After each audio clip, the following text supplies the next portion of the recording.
kita berdoa terlebih dahulu. Berdoa dimulai. Berdoa selesai.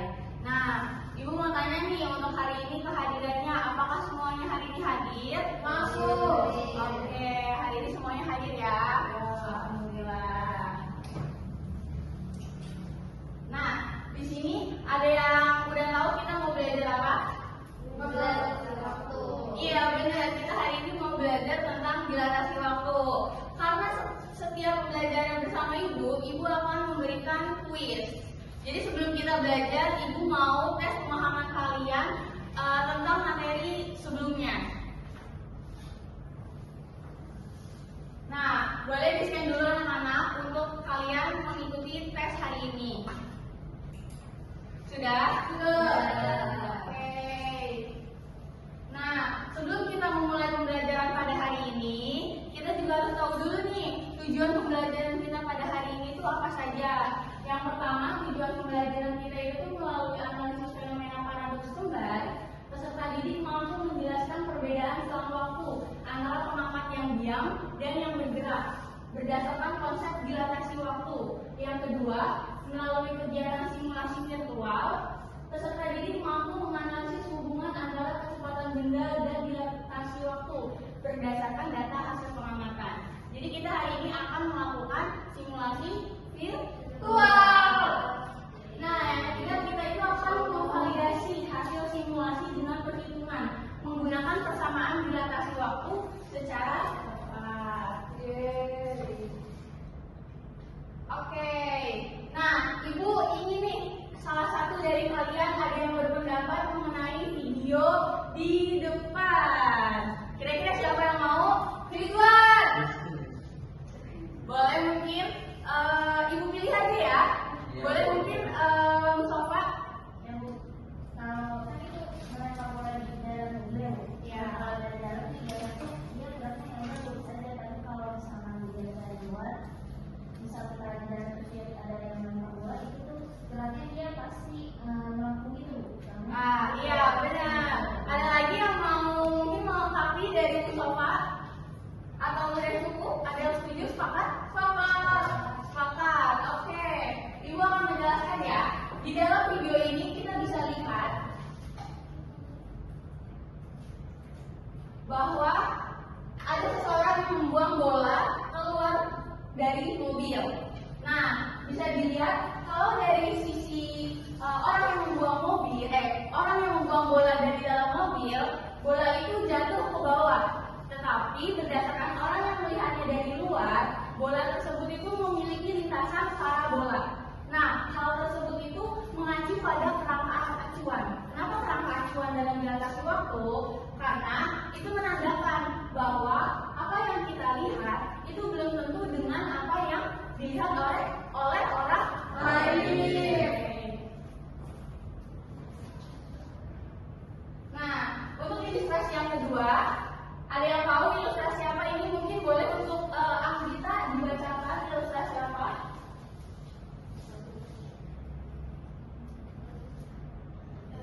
Itu pengamat gerak sama dengan alat dalam roket yang menjadi pengamat dan melihat gerak roket dari bumi. Ada yang bisa menjelaskan maksud dari ilustrasi tersebut apa?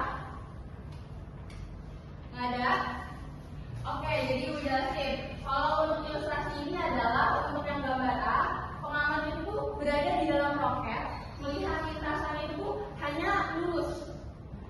Sementara bagi yang melihat pengamat yang berada di bumi, itu melihat roketnya itu adalah membentuk zigzag. Jadi itu membuktikan bahwa adanya perbedaan perspektif antara pengamat yang di bumi dengan yang berada di luar angkasa. Oke, nah di sini dijelaskan bahwa konsep dilatasi waktu itu merupakan terjadi karena cahaya harus menempuh jarak yang lebih jauh pada kerangka acuan yang bergerak. Sementara kecepatannya harus tetap atau konstan. Oleh karena itu durasi waktu itu sendirilah yang merenggang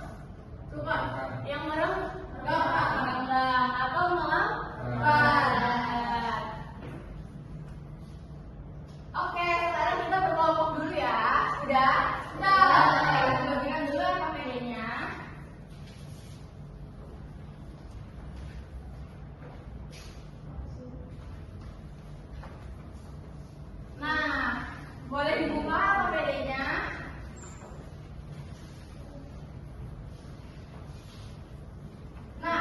bisa dilihat untuk halaman yang orientasi masalah, di situ disajikan ada ilustrasi.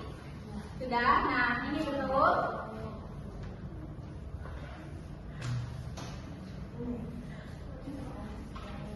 Ya betul.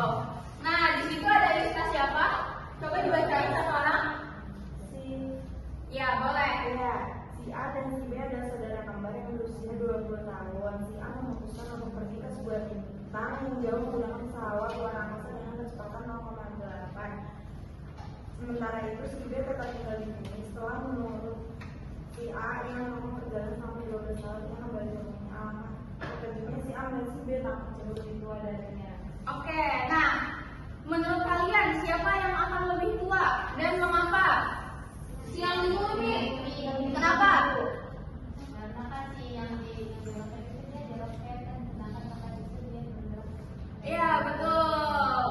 Ada lagi yang ingin berpendapat? Sepakat? Sepakat?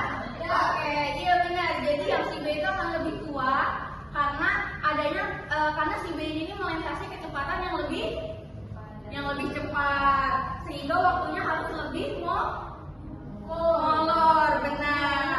Nah yang kedua, bagaimana hubungan kecepatan dengan waktu? Ya. Kalau kecepatannya makin tinggi, waktu jadi berbeda antara yang bergerak dan yang diam. Iya betul. Ada lagi yang ingin menambahkan? Anggita? Cukup? Lama kayak kereta. Iya.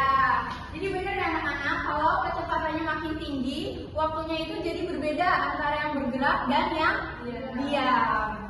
Oke. Nah, di sini boleh kalian share dulu ya. Sudah? Sudah.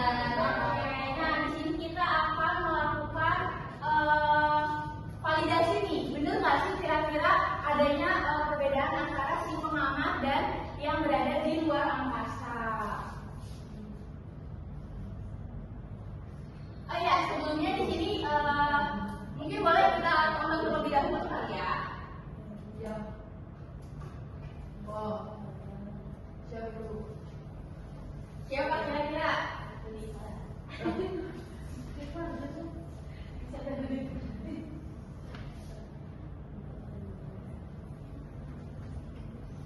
Wah.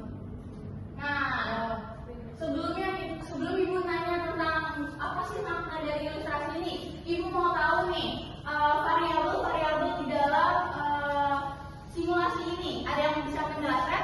Tahu. Oke, mungkin dari tahu dulu bisa. Coba jelasin tahu itu apa? Perbedaan apa dan orang yang terbalik Bu? Oke, ada lagi? Si waktu diri itu ya.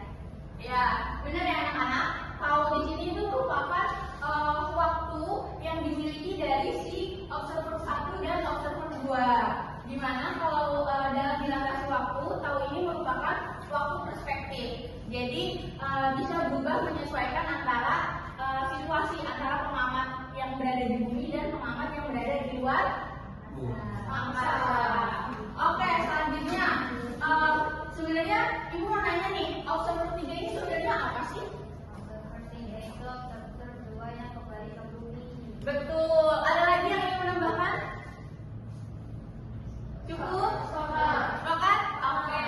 Iya anak-anak, benar. Observer 3 di sini adalah observer 2 yang kembali ke bumi. Jadi dengan simulasi ini kita bisa tahu nih kalau ternyata ketika observer 2-nya pergi lalu kembali lagi, umurnya itu yakinnya adalah 78. Sementara observer yang pertama itu umurnya 150. Wow.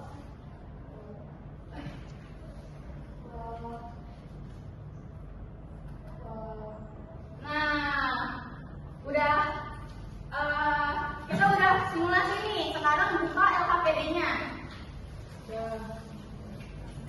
Nah, ada yang mungkin bisa menjawab. Untuk pertanyaan pertama, mungkin Ibu bacakan ya.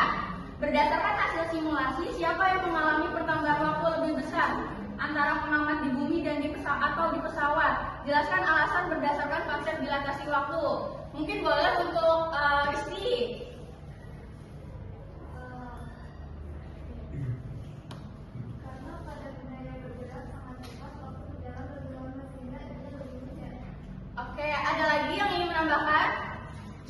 dari kelompok sini. Silakan. Ya. Karena apa?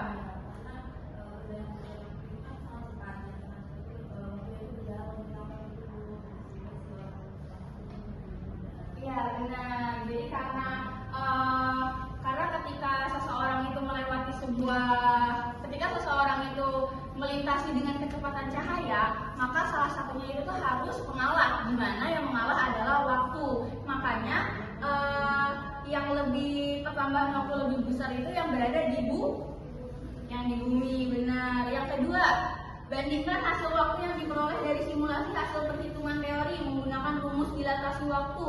Apakah keduanya sesuai? Jika terdapat perbedaan, jelaskan kemungkinan penyebabnya.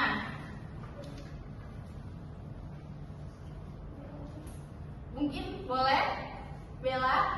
Hasil simulasi dan teori hampir sama, Bu. Kalau ada beda biasanya karena pembulanan. Benar. Ada lagi yang ingin berpendapat? Ya, oke, benar ya. Untuk hasil selisihnya waktu itu tuh dia memiliki selisih waktu itu berupa 2 kali dari yang si pengamat di bumi. Kita ke nomor 3. Nah, di nomor 3 ini kita akan menggunakan rumusnya. Boleh dibacain soalnya? Bisa. Pada kecepatan 0,86 C atau simulasi, mengapa simulasi? Karena pengawalan menjadi cukup bisa dijelaskan menggunakan faktor Lorentz. Ada yang ingin maju ke depan, menulis di papan tulis? Boleh mungkin untuk Reva? Ya.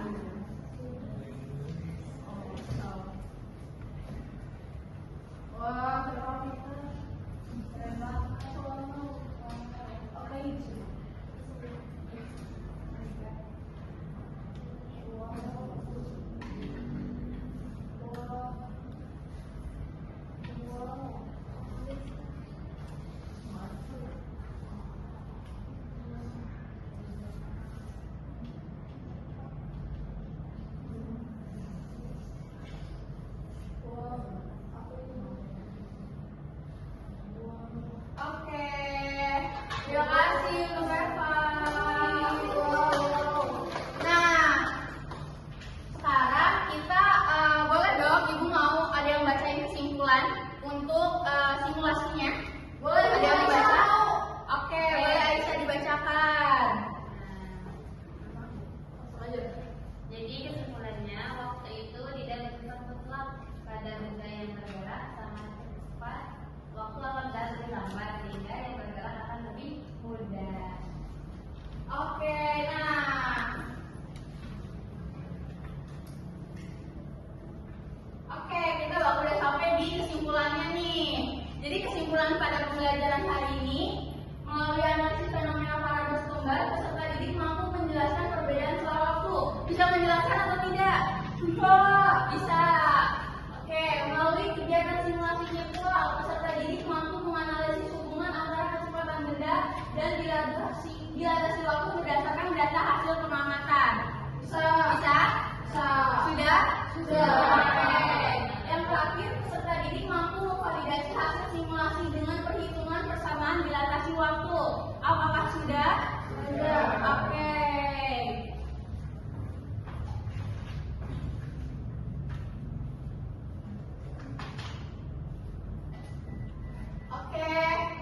Cukup sekian